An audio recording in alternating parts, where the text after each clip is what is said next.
What's going on YouTube? This is UltimateiDeviceVids, and this is Tweak Recap. And if you're not familiar with this series, I round up 5 of the best Cydia tweaks that are currently available in Cydia. Let's begin. And the first tweak that I'm going to show you today is called Chroma. It's available in Cydia for free. And this tweak will allow you to customize the tint color in iOS. For example, if I go into settings here, then Wi-Fi, you can see that the toggle switch is now red and various other UI elements on this screen are red. For example, the back button at the top you can see and the eye next to every single Wi-Fi network. And you can choose the color, and how you do that is you go into settings under device after you've installed the tweak and scroll down until you do see Chroma and go in there. And in here the first thing that you'll see is the enabled switch, and of course you can enable or disable the tweak using that switch. And beneath that you have the dark tint color. You also have the light tint color, and I'm not sure why that's there because if you go into both of these options you can see it's the same color presentation for both. And also the only one that actually seems to take any effect is the dark tint color. So if you go in there, of course you could change your color. I'm going to change it to, for example, let's say blue. And of course you could just touch around like this or drag your finger around until you have the color that you want. Now you can adjust the light tint color if you want to, however in my experience it takes absolutely no effect on the system. I'm not sure why that is.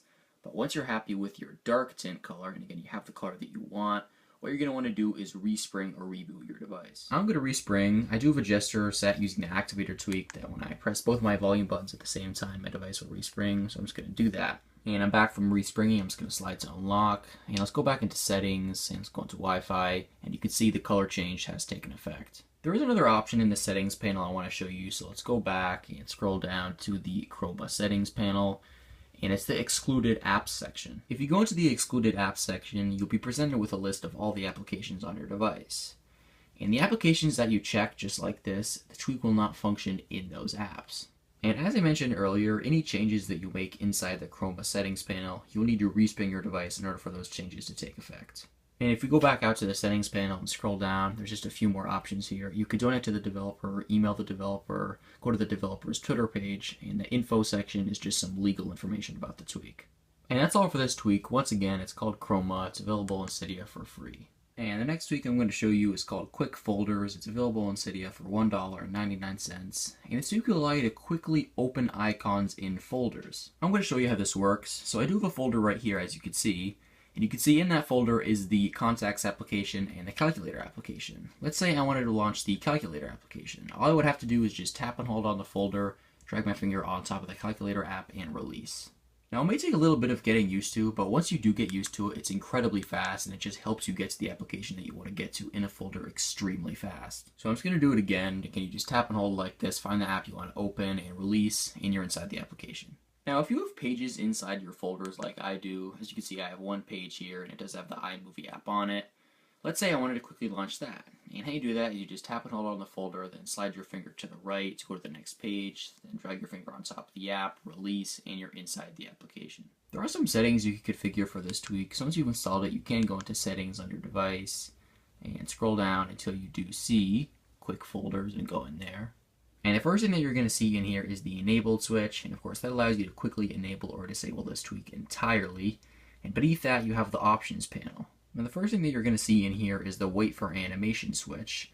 And for some reason in my experience this option doesn't seem to do anything. It doesn't matter whether it's on or off, it just doesn't seem to have any effect on the functionality of this tweak. However, beneath this option it does say, warning, disabling this means you won't have to wait for the open folder animation to be finished to launch the icon inside. Although faster and more convenient, this may cause visual or other glitches. Use at your own risk. But again, in my experience, even if I disable this, the animation's still there, it just doesn't do anything. And beneath that you have the gestures panel, and if you go in there, you have the ability to configure swipe up, swipe down, swipe left, swipe right, double tap, and single tap gestures on the folder to perform a specific task. And if you select one of these gestures, it will give you a list of all the tasks that it can complete.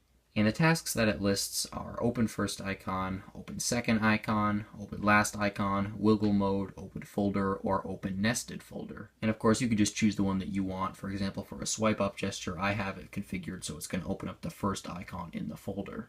I'm just going to exit out to the home screen here and find my folder, and if I just swipe up on it like this, you can see it opens up the first application in that folder, which again in my case is contacts. And let's go back into settings here and configure some more things. So let's go back and go into the swipe down gesture, and you can see I have the swipe down gesture configured to open the last icon.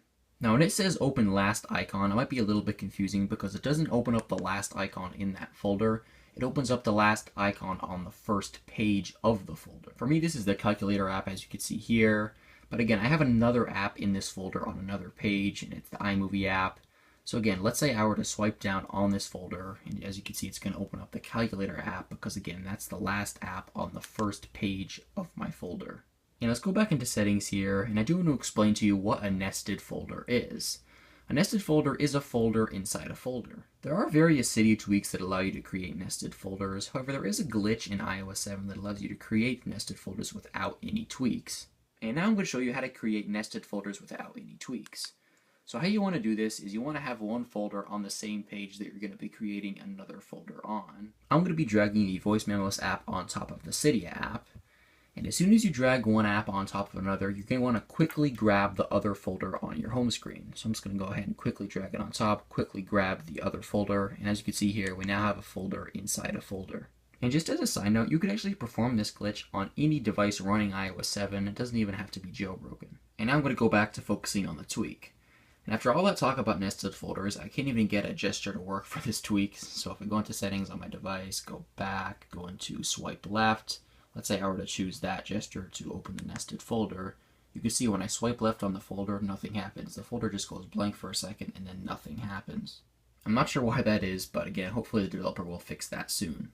And now let's go back into settings here, go back, and now I'm going to talk about the double tap delay. And what the double tap delay is if you have a double tap gesture set as one of your gestures, after you tap the folder once, the double tap delay is how long it gives you to tap the folder again in order for it to perform the double tap gesture. In just a second, after I configure my own double tap gesture, I'm going to show you how this works. If you don't have a double tap gesture configured, this option has absolutely no effect on you. So I'm going to go into gestures here, and I'm going to go into the double tap section, and I'm going to assign a double tap gesture to open up the second app icon in a folder. So I'm going to exit out to the home screen here, and you can see in my folder, the second icon is the Voice Memos app. So if I double tap the folder just like this, you can see the Voice Memos app opens.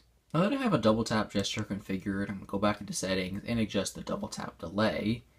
So again, what the adjustment of this slider actually determines is after you tap the folder once, how long it's going to give you to tap the folder again for it to perform the double tap gesture. So I'm going to go ahead and turn up the double tap delay to the absolute maximum here. Then I'm going to tap on a folder once, and as you can see, I have a little bit of time to tap it again within 1 second for it to perform the double tap gesture. So let's go back into settings here, and I'm going to show you the next option. The next option is launch delay. And what the launch delay is how long you have to hold down on the folder icon for the folder to open. So now I'm just going to exit out to the home screen and tap and hold on the folder, and I'll show you now how long it takes, as you can see right there. So let's go back into settings here, and I'm going to turn it up to the maximum here. And now I'm going to tap and hold on the folder, and you can see it's taking a lot longer, and there you go, it finally opened the folder. And now let's go back into settings, and I'll show you the next option, and the next option is the close folder delay. And what this option determines is how long you'll have to hold on the outside of the folder to close the folder. So let's exit out to the home screen here, and I'll open up my folder. Now let's say I wanted to close my folder without even releasing my finger, and all I would have to do that is just drag on any of the excess area that isn't the folder on the top or bottom of the screen. I'm just going to drag to the bottom here, and you saw how long that took for the folder to close. And now I'm going to turn up the close folder delay. So let's go back into settings here and turn it all the way up to the maximum. Now I'm going to tap and hold on the folder just like this. And once it's open, I'm going to drag in the excess area just like this, and you can see it takes a lot longer for the folder to close. Something else I want to mention is that the close folder delay's maximum amount of time is greater than all these other options. The maximum amount of time for the close folder delay is 1 second and 50 milliseconds, while all the others are just left at 1 second. So again, you could configure the close folder delay to be longer than any of these other options. And the last option in this particular settings panel is the scroll folder delay. And this option determines how long you're going to have to hold down on the side of the folder to go to the next or previous page. And now I'm going to exit out to the home screen here and open up my folder.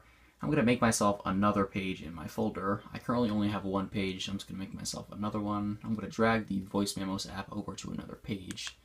And now as you can see, I have 2 pages in my folder. I'm just going to exit out of the folder here. And I'm going to open it back up. Now you're going to notice when I hold on either side of the screen, you're going to see how long it takes for me to transfer pages, just like this, as you can see. And now I'm going to go back into settings, and I'm going to adjust the scroll folder delay. I'm going to turn it all the way up to the maximum and go back into my folder.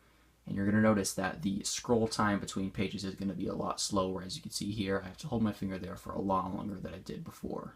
And just something I want to let you know about this tweak in general is you can't open folders the normal way using this tweak. So if this tweak's enabled, as you can see here, and I just tap on the folder normally, as you can see, it does not work. You have to tap and hold to open up the folder like this. And of course, you've probably noticed me do it several times. You cannot, again, open folders the normal way using this tweak. If you just want to open up a folder, and you don't want to open up an app in a folder, or a folder in a folder, or go to another page in that folder, all you have to do is just tap and hold on the folder like this, and then drag your finger to anywhere in the folder that isn't an app icon, or a folder, or the sides of the display to, of course, go to another page, and then just release your finger, and then you're in the folder. And now let's go back into settings, and if we go back, the next section is the Makers section, and in here you have access to the developer's Twitter account and the designer's Twitter account. And let's go back, and the final option is the support option, and if you select that, it's going to compose an email for you to the creators of this tweak that contains some useful information about your device here. And of course, you could ask any questions that you want them to answer in this email. And that's all for this tweak. Once again, it's called QuickFolders. It's available in Cydia for $1.99. And the next tweak I'm going to show you is called RemindMeAnywhere. It's available in Cydia for free. And this tweak will allow you to set pop-ups to appear on your device when certain things happen on your device. An example of how this would work is every time you plug your device into a power source, a pop-up would come up telling you to do something. And how you set this up after you've installed the tweak is go into settings on your device and scroll down until you do see RemindMeAnywhere and go in there. And in here, all you have to do is just type in the reminder that you want to appear. I'm just going to type test reminder and I'll go back out. Now you want to go into Activator. This tweak will require Activator, so if you didn't have Activator already installed on your device, this tweak will automatically install it for you. And Activator does have a settings panel right here. It also does have an app icon on your home screen. It doesn't matter which one you use, it's the same options in both. I'm going to open up the app here, and then you want to go into Anywhere, and now just choose a gesture that you want to use for this tweak. I would recommend setting a gesture that you don't actually have to remember to do, for example, plugging it into power or when it connects to Wi-Fi, because of course this tweak is supposed to remind you to do something. If you have to remember to actually perform an action, you most likely just would remember to actually do what you want to do. So I would recommend doing something again like plugging your device into power. So I'm going to scroll down to Connected under Power and go in there. And as you can see, there's RemindMeAnywhere. All I have to do is just select that, and now RemindMeAnywhere is set to Connected. So let's give this a test. I'm going to connect my device to a power source here, and you're going to notice that the pop-up will immediately show up, as you can see, as soon as I connect my device to power. And this does work from anywhere on your device. You could be on your home screen, on the lock screen, or inside an app. I'm just going to select Noted here and unplug my device, and I'm going to go to the lock screen and plug my device in. As you can see, the screen is completely off, so I could just plug my device in without remembering to do anything, and the pop-up will immediately appear. So I'm just going to select Noted here, and I'll unplug my device. And also going to show you that it works if the screen is awake on the lock screen, so you can see the screen's awake. I'm on the lock screen, I plug my device in, and the pop-up appears. I'm just going to select Noted here, and the last thing I want to show you is that it works inside apps. So I'm going to go into the Settings app here, and I'm going to connect my device. And again, you're going to notice as soon as the device is connected, the pop-up appears. And that's all for this tweak. Once again, it's called RemindMeAnywhere. It's available in Cydia for free. And the next tweak I'm going to show you is called TwitConfirm. It's available in Cydia for free. And this tweak will warn you before you favorite or retweet something in the Twitter app. After you have installed the tweak on your device, you're going to want to open up Twitter. And whenever you select the retweet or favorite button on any tweet, you're going to get this pop-up. It's going to say confirmation, are you sure you want to retweet or favorite this? And if it is a retweet, if you select yes, you will get another prompt, because normally in iOS, retweeting does have one prompt because it needs to know if you want to retweet the tweet or quote the tweet. And once you select your option, it is done. If you want to undo the retweet, the same thing happens. You have to get past the confirmation pop-up, and then you could undo your retweet if you want to. Normally in the iOS Twitter app, there's absolutely no confirmation pop-up when you're favoriting something. However, again, this tweak brings that. As you can see here, if you select favorite, it's going to ask, are you sure you want to favorite this? Then you could select yes if you want to do that. And just like retweeting, the same thing goes for unfavoriting. If you select it, you're going to have to get past the confirmation that it's going to unfavorite it. There are some settings to configure for this tweak. So once you've installed it, you could go into settings on your device and scroll down until you do see TwitConfirm and go in there. And in here, you could disable favoriting or retweeting. So for example, if you only wanted one, you could disable the other. Or if you wanted to disable the tweak entirely, you could just disable both of them. And beneath that, you have the ability to go to the developer's Twitter account or email the developer. Now, I personally love this tweak. This is something that I've been waiting for a long time. I'm always accidentally favoriting things in the Twitter app, so I'm really glad that this tweak is here. And once again, it's called TwitConfirm. It's available on Cydia for free. And the fifth and final tweak that I'm going to show you is called StickyBanners. It's available on Cydia for free. And this tweak will make it so the notification banners that come down on iOS will stay there until you manually dismiss them or open them up. So I'm going to go ahead and send myself an iMessage here, and as soon as I receive it, you're going to notice that it stays there for longer than it normally does. And of course, I could go about my business while it's up there. However, there is one problem with this tweak. If I were to open up an application, let's say settings, you can see it goes away for a second and then it comes back and it re-alerts me with another sound. And that's the same thing when I actually exit apps too. Again, it's going to go away for a second and then it's going to play the sound again.